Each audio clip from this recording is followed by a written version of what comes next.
विकासखंड चकराता के अंतर्गत राजकीय प्राथमिक विद्यालय डिडनाड़ में आज वहाँ के ग्रामवासियों ने स्कूल का निरीक्षण किया और स्कूल के निरीक्षण करते हुए जो पाया, निश्चित तौर पर ये पूरी व्यवस्था पर प्रश्न चिन्ह खड़ा करता है। जिस प्रकार से आज समस्त ग्रामवासियों ने स्कूल में जाकर देखा कि जिस प्राथमिक विद्यालय की छात्र संख्या लगभग 35-40 हो और उसके बावजूद वहाँ पर जो 2 शिक्षक रखे गए हैं, उन शिक्षकों का जो तालमेल था, जो तालमेल हमेशा से अधिकतर स्कूलों में किया जा रहा है कि महीने के कुछ दिन एक शिक्षक रहता है, महीने के कुछ दिन दूसरा शिक्षक रहता है और जो उनकी अटेंडेंस होती है, जो उपस्थिति जो दर्ज होती है शिक्षकों की, वो पूरी तरीके से पूरे महीने की उपस्थिति दर्ज कराई जाती है। मौके पर आज जिस प्रकार से ग्रामवासियों ने इस चोरी को पकड़ा है वो बिल्कुल सराहनीय है और इस प्रकार की चीज़ें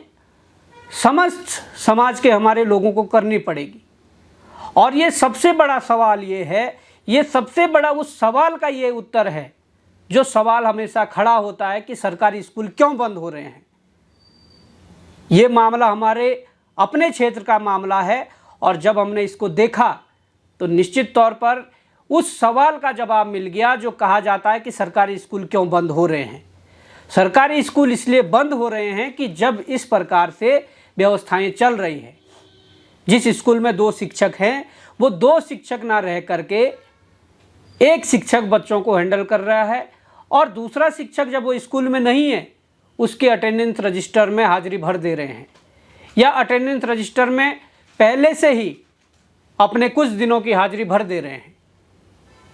इसमें शिक्षा विभाग के उच्च अधिकारी, वो चाहे हमारे यहाँ के मुख्य जो शिक्षा अधिकारी हैं जिले के वो हो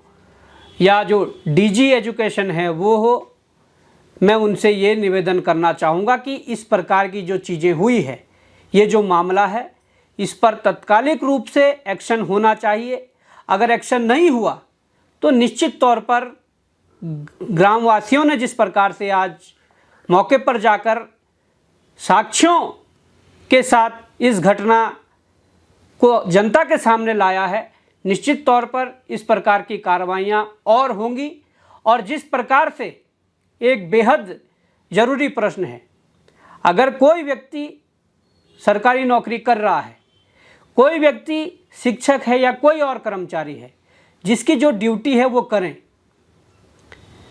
क्योंकि उस ड्यूटी के एवज में ही उसे सरकारी धन दिया जा रहा है, उसे सैलरी दी जा रही है, उसे वेतन दिया जा रहा है। और उत्तराखंड की जो एजुकेशन पॉलिसी है, उस एजुकेशन पॉलिसी के अंतर्गत हमने सुना था कि एक ऐसा क्राइटेरिया भी है कि जिस स्कूल में शिक्षक की ड्यूटी है उसके कुछ किलोमीटर के दायरे में उसका आवास होना चाहिए या वहाँ पर वो रहना चाहिए। पर मैं देख रहा हूँ लंबे समय से देहरादून जनपद में चकराता कालसी की बात करूँ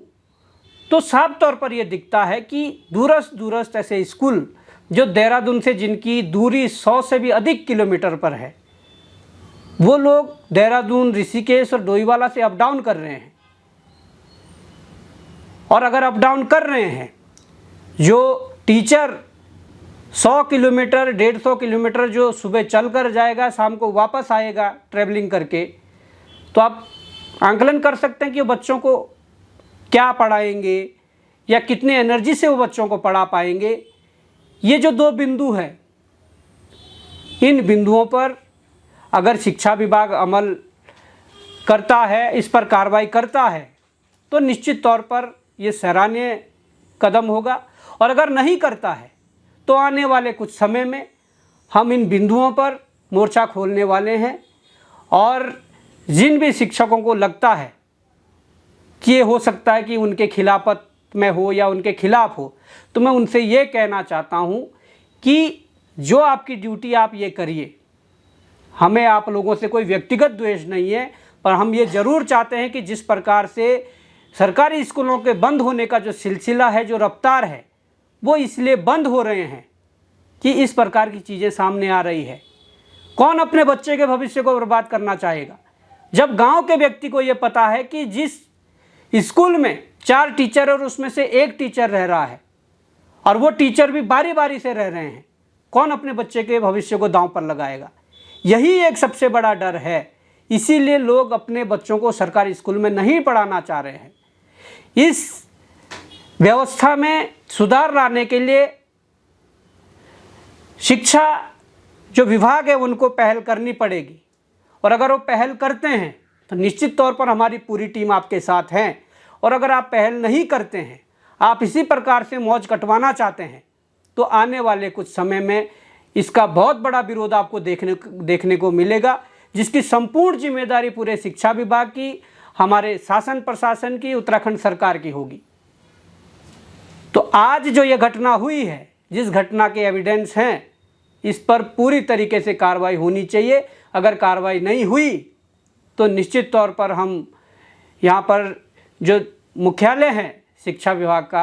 वहाँ का घेराव करेंगे अपने पूरी टीम के साथ। जय हिंद, जय भारत, जय उत्तराखंड।